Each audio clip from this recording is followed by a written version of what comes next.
So to start, I'm just going to give you a little background information. Okay. So if you don't know already, Puerto Rico is kind of economically unstable now.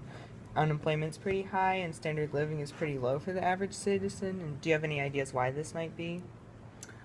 Um, I have zero idea, but I can guess. Okay, sure. I can guess because I have visited Puerto Rico twice.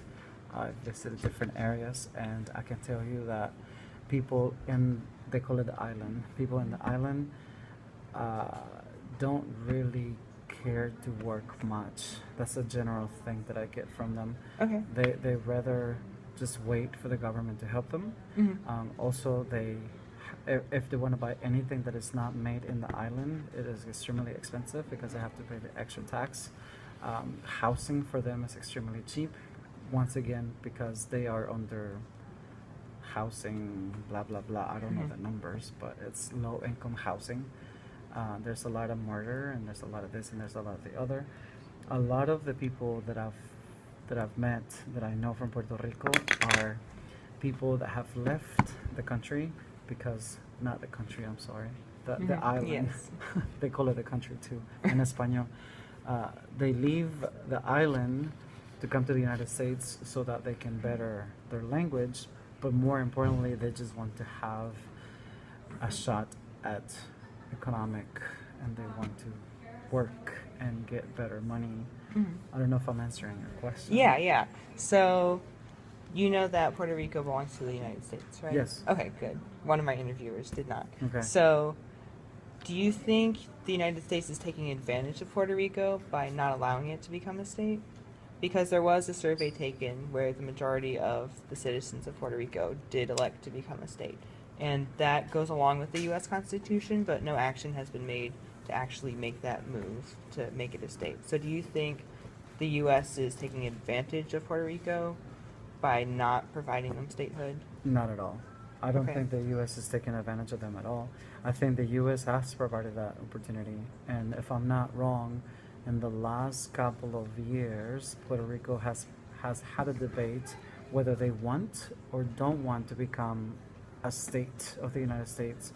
And it's always like 49-50 or 51-50 of the people wanting and not wanting to be part of the United States. Many of the people that do want to become a state want to become a state so that they have a better economic system.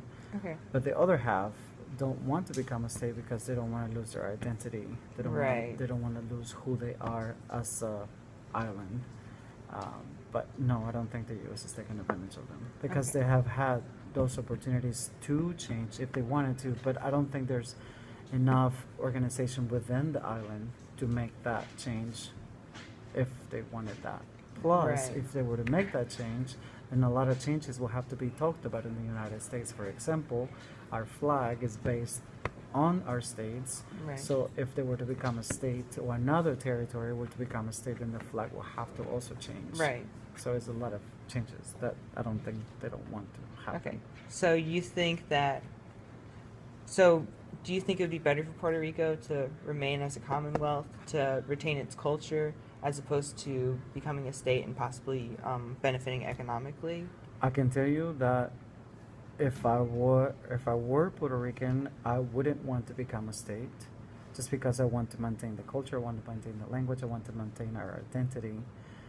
But on the other hand, my other part wants to become successful, wants to become, more economically stable, and therefore, yes, I would want to change into that, keeping my identity. But once again, I'm not Puerto Rican, and therefore, I can't really say this is the way it should be because I don't experience what they experience. Okay. Well, that's it. Muchas gracias. Awesome. De nada.